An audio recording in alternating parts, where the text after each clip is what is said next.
girls, biological or otherwise. Okay? A lot of this is an overstatement and an oversimplification. You know, the idea that somehow boys get more disorganized than girls, I'd like to challenge you. None of you saw my daughter's room when she was about 14. I mean, you couldn't get more disorganized in that room if you tried. These attributes that are placed on gender, I think, are misleading. It's a bit like the thing about women can't navigate. There's no scientific factual evidence for that at all. The idea that women can't participate, effectively in STEM, boys are better at maths than girls. These are social assumptions that we make that are fundamentally steeped in patriarchy, which have no basis in reality, really. So, again, we're going to do that about the emotional, relationship. I get often asked a lot of times by, and particularly mothers, how is it that my son hit 13 and he started grunting instead of communicating? Now, I don't necessarily start off there, but in my head I'm going, okay, so he's actually fundamentally detached from his attachment relationship with either mum or dad or both. Now, why is he doing that? The other part of it is, so there's an expectation that he can grunt rather than communicate? Well, in my house, you grunt, nothing happens. You need to use your words. I don't care whether you're 3 or whether you're 15, you use your words. It's just a clear-cut expectation. And so if the child grows up with that, it doesn't matter whether they're a boy or a girl, it's part of it. So we need to understand how we're enabling some of the unwanted behaviour as that child is growing up and becoming a social being that, yes, has a biological foundation, but is, that biology is potently influenced by nurture, by culture, by society. Peer groups have an enormous influence on boys in particular at this stage. Often at the expense of being part of the family. We let them run, wild in a sense. Remember Lord of the Flies and what happened there. Rather than bringing them back with love and care and interaction and ground them within the family community.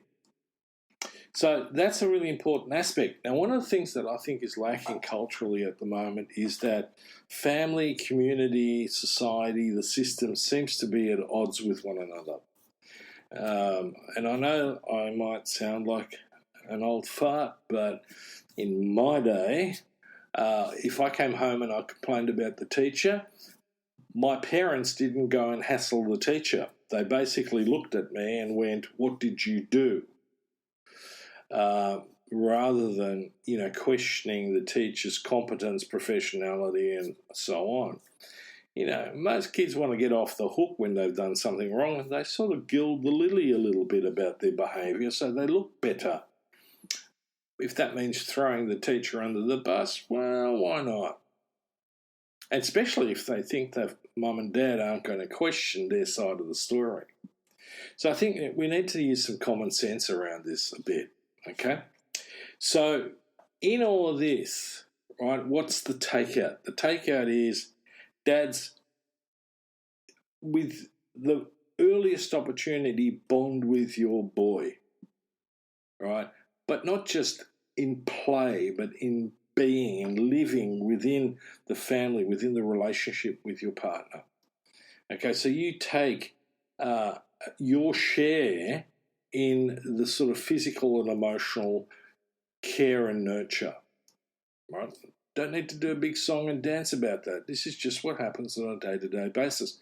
The child grows up with that. And, in that contact, in that healthy contact and context, the brain starts to fire in a healthy way, basically with, the release of oxytocin. And so we're bonding stronger. And it's not just the chemical, it's the global impact of that of the chemical interacting with the hardwiring, which interacts with the software and so on, if I use an IT analogy. So that's really, really important. The other aspect is seriously question some of the things that you grew up with as beliefs and attitudes about gender. A large chunk of that, and I'll put money on this, is not necessarily the healthiest way of thinking about gender. We're really at a time where we really need to rethink this. Okay, and the other part of it is you need to be flexible and adaptable because your child will change. There are markers in their life. I mean, as I talk about a lot, the Jesuits put the marker down at the age of 7, right? And then they said, well, by the age of 7, then you'll have the man. But then the next stage really is from 7 to 13, 14, and then from 14 to 18, with a major speed bump in the middle at about 15, we really need to be on our toes. And they are going to test us massively. All right, some food for thought. I will carry on with this topic in the next podcast. If anyone wants to contact me, please do. Some of this I've put into my book, Making Good Men Great, Surfing a New Masculinity. And there's also other things that I could talk about. And if you want some feedback on that or you want to drop me a note, please do.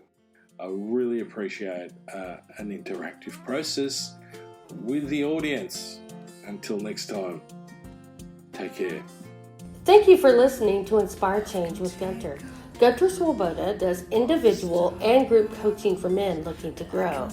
For more information on this and the global Making Good Men Great movement, check out goodmengreat.com to get into contact. If you have a topic for the show or would like to be a guest on the air, please email producers at miranda@noirtainment.com. That's Miranda, Miranda, at noirtainment, noirtainment.com. Thank you, and always keep inspiring change.